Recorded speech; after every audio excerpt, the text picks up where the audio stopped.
Hi everyone, welcome back to the Strategic channel. My name is Lerato, your host and advisor. In our previous videos, we've talked a lot about what it is that you can do to get out of debt, or what it is that you need to do in order to purchase the right debt or loan. So what happens now if you've already taken such a loan and didn't have this information before? What is it that you need to do, and what is it that you can adopt in your lifestyle on a daily basis to make sure that that debt repayment does not become your death sentence? So do stick around as we'll be discussing this in a minute. If you are a returning subscriber, thank you so much for the support and love, and please make sure that you have hit the notification bell so that you get notified of all new content that we do post. Remember, we are putting up a video every week, and for new viewers, we hope that you will love the content so much and that you'll be eager to take control of your finances, and then you will hit that subscribe button and notification bell so that you get notified of new videos as well. So let's get straight into it. So on today's agenda, we are talking about how to get out of debt if you're already overly indebted. And I will say this from the bottom of my heart and try to share it with everyone. It is nothing to be embarrassed about if you're overly indebted. The first reason being, one, there is a huge amount of work that still needs to be done when it comes to making sure that consumers are well educated. So that is what we're trying to do with this channel, to make sure that we equip you with the right knowledge for you to make the right financial choices. So please don't feel overburdened or embarrassed about this, and it's not a death sentence that you are overly indebted. We are here to make sure that you take control of your finances and get out of debt that much quicker. In the previous video, I think we'll put the link up above. I had talked about my own what can I call it? It was I shared a story about my own personal experience when it came to using a credit card. Till this day, I still don't own a credit card.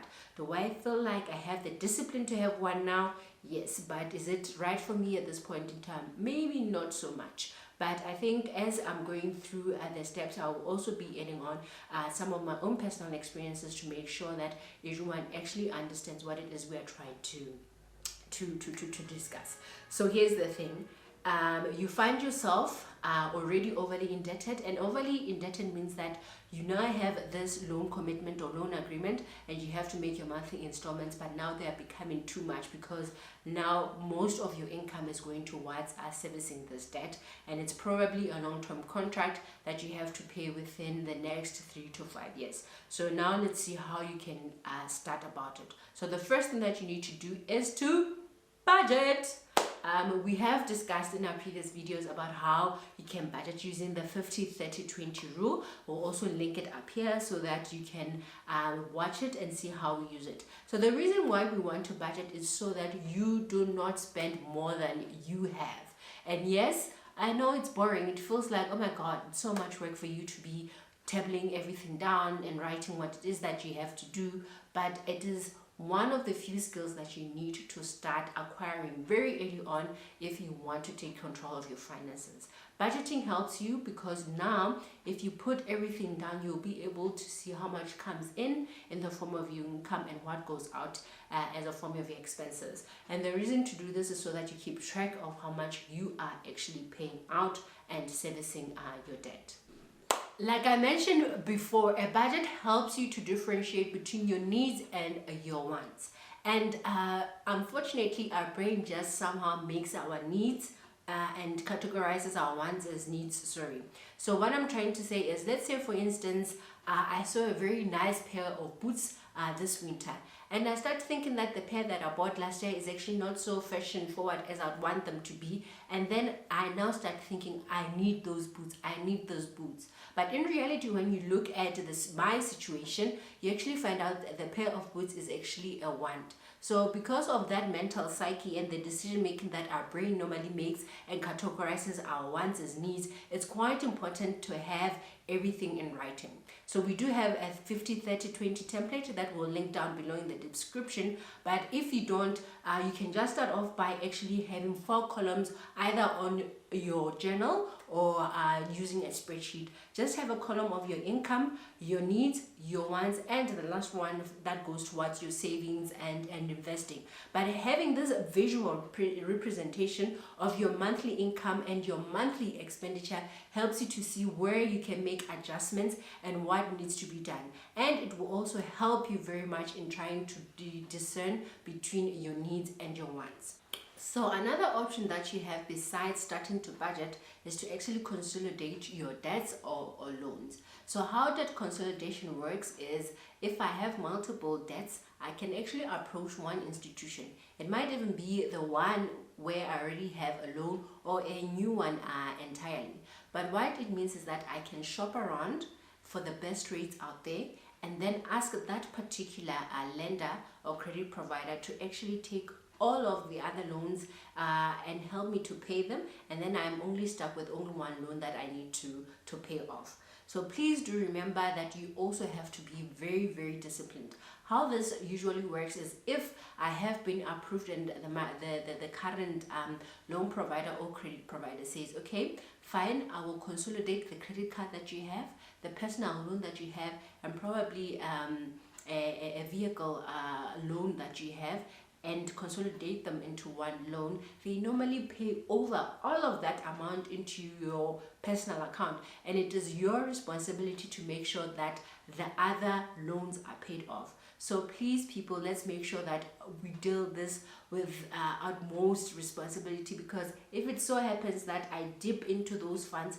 before they get paid over to the other credit providers, it means I would have not actually accomplished what I wanted to accomplish, which is to now consolidate all the debts I have into one and to possibly pay a lower rate. And the reason why you want to consolidate your debt is, one, by shopping around with a new credit provider, you can actually find more favorable rates with the new credit provider.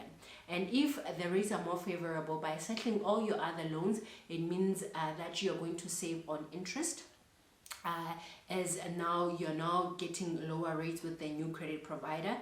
Two, it becomes easier to budget because now only one installment is coming off your account instead of multiple ones where you had the loans and the credit card and the micro lender as well.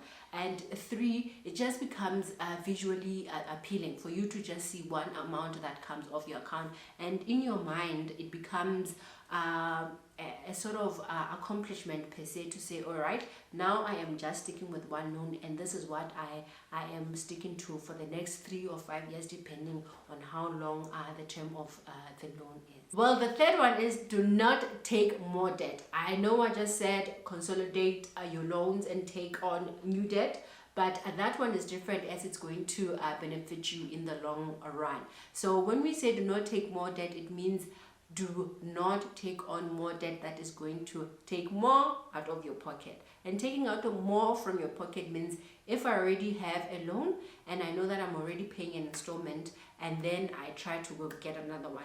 I know most people, I know it happens even though we all don't like to disclose, I get the first loan, right? And now I find that it's heavier for me to pay this loan. I go to the next lender and get more from them. So let's say my outstanding balance on loan one is 20,000. I go to the next one, get 30,000, which means I'm going to pay a larger installment. And then in my head, I'm like, I'm actually going to pay off debt A, but I know life happens. And then for some weird reason, I am not able to pay the first loan. That outstanding balance I thought I was going to pay with the 30,000 ends up not getting paid, and now I'm actually stuck with 2 loans. So people, let us not try to get stuck in that vicious cycle of taking money from A to pay B, and then from C to pay B, and then it's just a big whole mess, because the more that you take, the more installments are going to come off your account. And there's such a thing as reckless lending. As much as we think the financial institutions are looking out for us, there are some that will actually lend more money to you even though you do not have enough surplus left for you to live off. So please be cognizant of the fact that whatever you pay off from your income needs to leave you with enough so that you can still live until your next paycheck or until you get income into your account. So please let us be aware of that fact. Our fourth point is to make extra income. For most people, you might be thinking, where am I going to get the time to actually work an extra job? And for us, we say, if there is a will, there is a way. The reason being that for most people, they might find it hard for them to actually cut their monthly expenses and make sure that they budget down to the T so that the monthly income is able to cover everything.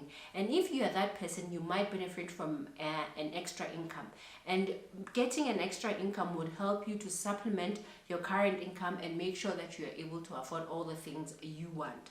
And the thing being that when it comes to budgeting and cutting down costs, some people are actually not so flexible. And what is a want for you might be a need for me.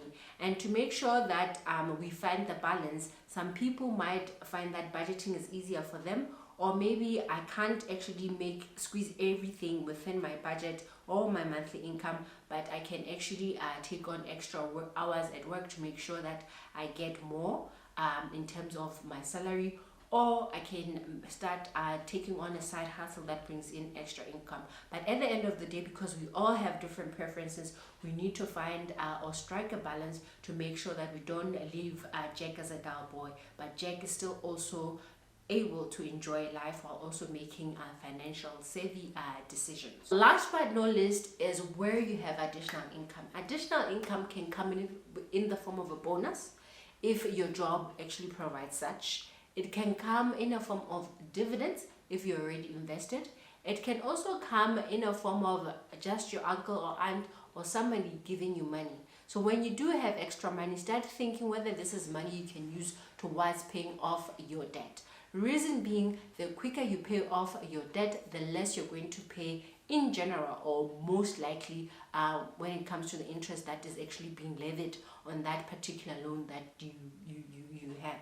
But please remember, like we have said in our previous video, it does not always make good financial sense to pay your debt or loan if you can get a better interest by investing elsewhere. So please always make sure that you actually weigh your options and see what is available to you to make sure that you get the most out of your money. Because at the end, all we're trying to do is to make sure that the limited finances that we have, we make them stretch as far out as we can by making better financial choices that are informed. So if you liked this video, please remember to share with other people that can benefit from all that we discussed today.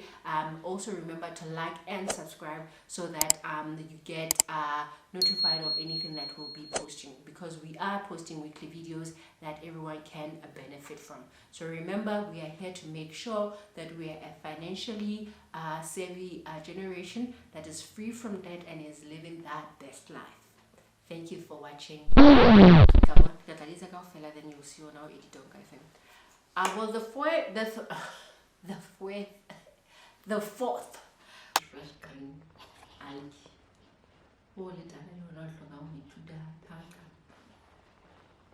2, 3, 2, 1.